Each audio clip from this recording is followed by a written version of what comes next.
तो मैंने आपसे बात की कि यूपीएससी की परीक्षा में जो आपका प्रथम पेपर होगा, जिसे हम प्री कहते हैं, उस प्री के अंदर 2 प्रकार के पेपर लिए जाते हैं।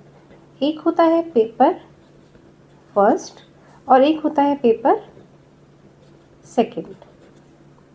आपका ये जो पेपर फर्स्ट होता है, इसकी अगर आप बात करें तो यह पेपर फर्स्ट जो है, इसमें विषय हैं, वो विषय जो जनरल स्टडी के हैं। इसमें आपका आ जाता है इतिहास, भूगोल, है ना, भारतीय राज व्यवस्था, अर्थव्यवस्था, पर्यावरण, विज्ञान और करंट अफेयर्स। ठीक है। अगर हम ये माने कि आपका ये जो जीएस का पेपर है, इसको पढ़ने के लिए इन विषयों को ही मूल रूप से पढ़ना होता है, तो इतिहास के अंदर आपको 3 प्रकार मिलेंगे। एक आपको प्राचीन मिलेगा, एक मध्यम मिलेगा और एक आधुनिक मिलेगा। अगर हम अनुमान के तौर पर जानें तो आपका जो प्राचीन इतिहास है उसमें 8 टॉपिक्स हैं। आपका जो मध्यकालीन है उसमें लगभग 10 टॉपिक है। आपका जो आधुनिक इतिहास है उसमें भी आपको लगभग 12 टॉपिक्स मिल जाएंगे। ठीक है। वैसे ही आप भूगोल में आएंगे तो भूगोल में भी आपको 10 टॉपिक पढ़ने होंगे। भारतीय राज्य व्यवस्था में भी लगभग आपको 8 टॉपिक पढ़ने हैं। अर्थव्यवस्था में भी आपको 7 टॉपिक पढ़ने हैं। पर्यावरण में भी आपको 7 टॉपिक पढ़ने हैं। विज्ञान में आपको 9 टॉपिक पढ़ने हैं और करंट अफेयर्स में भी लगभग आपको 8 टॉपिक्स पढ़ने होते हैं। तो बच्चों, अगर हम इन सारे टॉपिक्स की बात करें तो इनका टोटल हमारा कितना होता है? तो इनका हमारा टोटल होता है लगभग 79 के आसपास। अप्रॉक्स हम 80 लेके चल सकते हैं। तो बच्चों, 80 टॉपिक्स को पढ़ने के लिए यदि हम विचार करें कि हमें कितने दिनों की आवश्यकता है, तो एक टॉपिक को पढ़ने के लिए यदि आप 2 दिन लेते हैं तो आप 80 टॉपिक्स को पढ़ने के लिए लगभग कितने दिन लेंगे? मोटे तौर पे अगर हम 100 दिन मान लें, ठीक है, तो अगर हम 100 दिन मानते हैं तो लगभग आपका अप्रॉक्स 4 माह का समय जाता है किसको पढ़ने के लिए? आपका ये विषय पढ़ने के लिए। ठीक है। अब ये पूरा आप कितने समय में तैयार करते हैं? 4 माह में। उसके बाद आपको पढ़ना होता है सी सेट। ठीक है, ये जो आपका पेपर दूसरा है।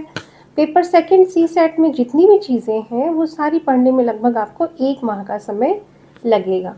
तो आपका ये 4 और आपका प्लस 1 माह का समय, यानी कि हम मान लेते हैं कि 5 माह की तैयारी में आप क्या निकाल सकते हैं? अपना प्री निकाल सकते हैं। प्री के बाद जो हमारा मेंस का पेपर आता है, ठीक है, इस मेंस के पेपर में हमने आपसे बताया कि आपको कितने विषय पढ़ने हैं? लगभग 9 पेपर होंगे, तो 9 विषय पढ़ने हैं।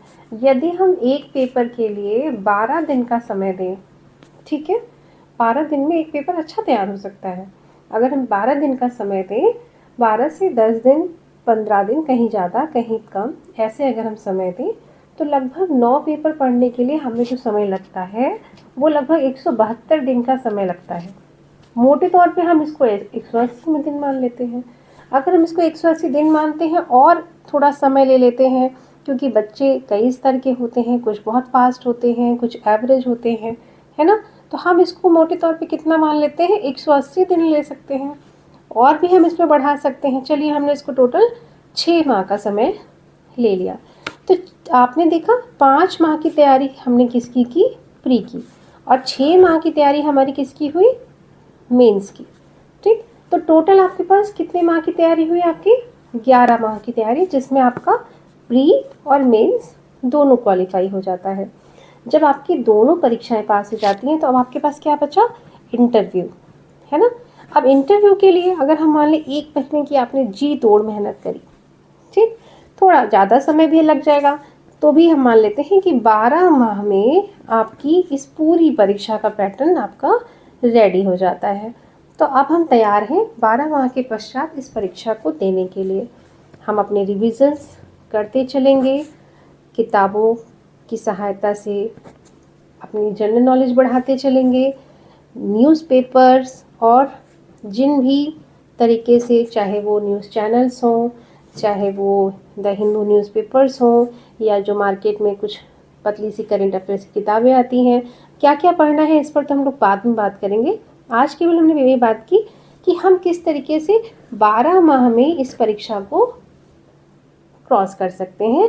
और इस 12 माह के परीक्षा की पढ़ाई के बाद मुझे ऐसा लगता है कि अगर किसी बच्चे ने 1 वर्ष तक जी तोड़ मेहनत कर दी तो वह इस यूपीएससी की परीक्षा को क्रैक कर सकता है। तो बच्चों, अगर जीवन में अपना सर उठा के चलना है, अपने माता पिता का नाम रोशन करना है, तो 1 साल मुझे नहीं लगता कि बहुत ज़्यादा समय है। अपने सपने पूरे करिए और उसके लिए आगे बढ़िए। मैं कह सकती हूँ कि you may never know what results come of your action, but if you do nothing there will be no result. तो ऐसा आपको क्या करना है कि बस लग जाना है। 1 साल की लगातार की मेहनत आपको अपने जीवन में उस पद को प्राप्त करा देगी जो लोगों का सपना होता है। अगली वीडियो में हम आपको बताएंगे कि किस प्रकार से हम पढ़ाई करें और किन किन बुक्स की सहायता से पढ़ें या कहाँ से पढ़ें कि हमारे ये सब्जेक्ट अच्छी तरीके से तैयार हो सकते हैं। आज के लिए इतना ही काफ़ी है। मुझे नहीं लगता कि 1 वर्ष अगर आपने दे दिया अपने जीवन का तो आप इस परीक्षा को पास होने से कोई आपको रोक सकता है। ठीक है, तो ऑल द बेस्ट बच्चों। Thank you.